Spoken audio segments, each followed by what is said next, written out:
بسم اللہ الرحمن الرحیم۔ صرف 5 منٹ کا مدرسہ قرآن و حدیث کی روشنی میں 20 جمادی الثانیہ۔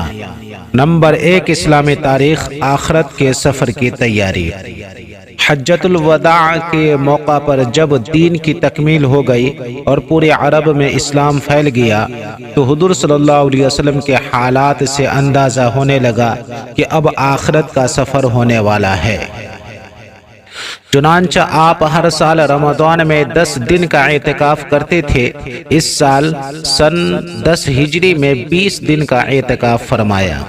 ہر سال حضرت جبریل امین کے ساتھ 1 مرتبہ قرآن کا دورہ کرتے تھے۔ اس رمضان میں 2 مرتبہ دور فرمایا۔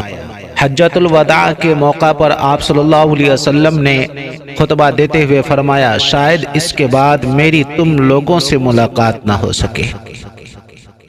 جمرہ عقبہ کے پاس کنکری مارتے ہوئے حکم دیا کہ تم مجھ سے حج کے اعمال سیکھ لو۔ اس سے پہلے جب سورہ نصر نازل ہوئی جس میں اللہ تعالی کی طرف سے فتح و نصرت اور لوگوں کے دین میں داخل ہونے کی خبر کے ساتھ اللہ کی حمد و ثنا اور توبہ و استغفار میں مشغول ہونے کا حکم سن کر آپ سمجھ گئے تھے کہ اب دنیا سے رخصت ہونے کا وقت قریب ہوتا جا رہا ہے۔ آپ صلی اللہ علیہ وسلم دامن احد میں تشریف لے گئے، وہاں شہدائے احد کے لیے دعا فرمائی۔ واپس آ کر خطبہ میں فرمایا، لوگو میں تم سے پہلے حوض کوثر پر جا رہا ہوں۔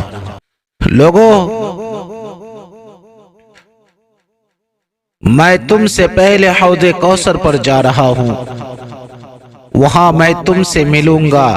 مجھے تمہارے بارے میں صرف اس بات کا خوف ہے کہ تم دنیا میں مشغول ہو جاؤ اور دنیا تم کو پچھلی قوموں کی طرح ہلاک کر ڈالے۔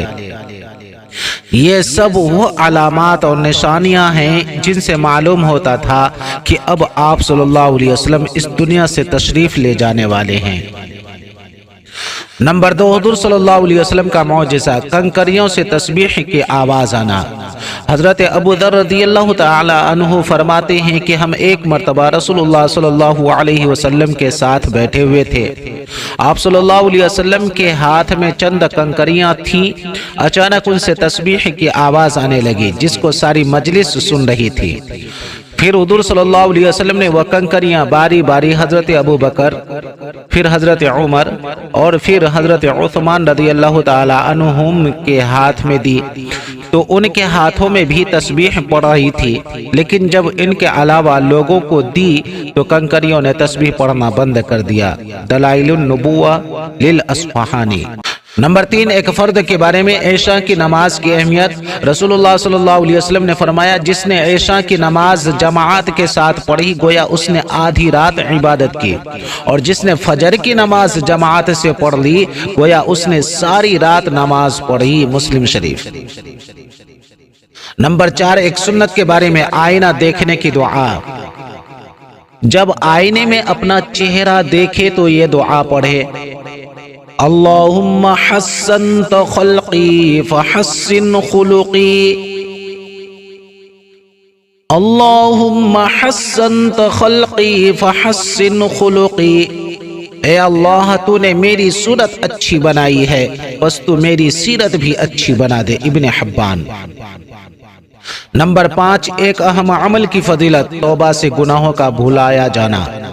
رسول اللہ صلی اللہ علیہ وسلم نے فرمایا، جب بندہ اپنے گناہوں سے توبہ کرتا ہے تو اللہ تعالیٰ اس کے گناہوں کے بارے میں فرشتوں کو بھلا دیتا ہے اور اس کے اعضاء اور زمین کے مقامات کو بھی گناہوں کے بارے میں بھلا دیتا ہے، یہاں تک کہ وہ قیامت کے دن اللہ تعالیٰ سے اس حال میں ملاقات کرے گا کہ اس کے گناہوں کے بارے میں اللہ تعالیٰ کے سامنے کوئی گواہی دینے والا نہیں ہوگا۔ الترغیب والترہیب۔ نمبر 6، ایک گناہ کے بارے میں اللہ اور اس کے رسول کی نافرمانی۔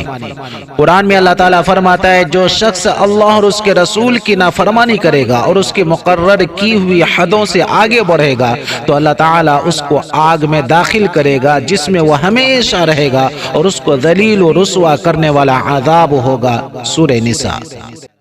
نمبر 7 دنیا کے بارے میں، دنیاوی زندگی ایک دھوکہ ہے۔ قرآن میں اللہ تعالیٰ فرماتا ہے اے لوگو بے شک اللہ تعالیٰ کا وعدہ سچا ہے، تو کہیں تم کو دنیاوی زندگی دھوکہ میں نہ ڈال دے اور تم کو دھوکہ باز شیطان کسی دھوکہ میں نہ ڈال دے۔ یقیناً شیطان تمہارا دشمن ہے، تم بھی اسے اپنا دشمن ہی سمجھو، وہ تو اپنے گروہ کے لوگوں کو اس لیے بلاتا ہے کہ وہ بھی دوزخ والوں میں شامل ہو جائے۔ سورہ فاتر۔ نمبر 8 آخرت کے بارے میں، قیامت میں منہ پر مہر لگا دی جائے گی۔ رسول اللہ صلی اللہ علیہ وسلم نے فرمایا تم جب قیامت کے دن پیش ہوگے تو تمہارے منہ پر مہر لگا دی جائے گی، اور آدمی کی سب سے پہلی چیز جو بات کرے گی وہ اس کی ران اور ہتھیلی ہوگی۔ مسند احمد۔ نمبر 9 طب نبوی سے علاج معدہ کی صفائی۔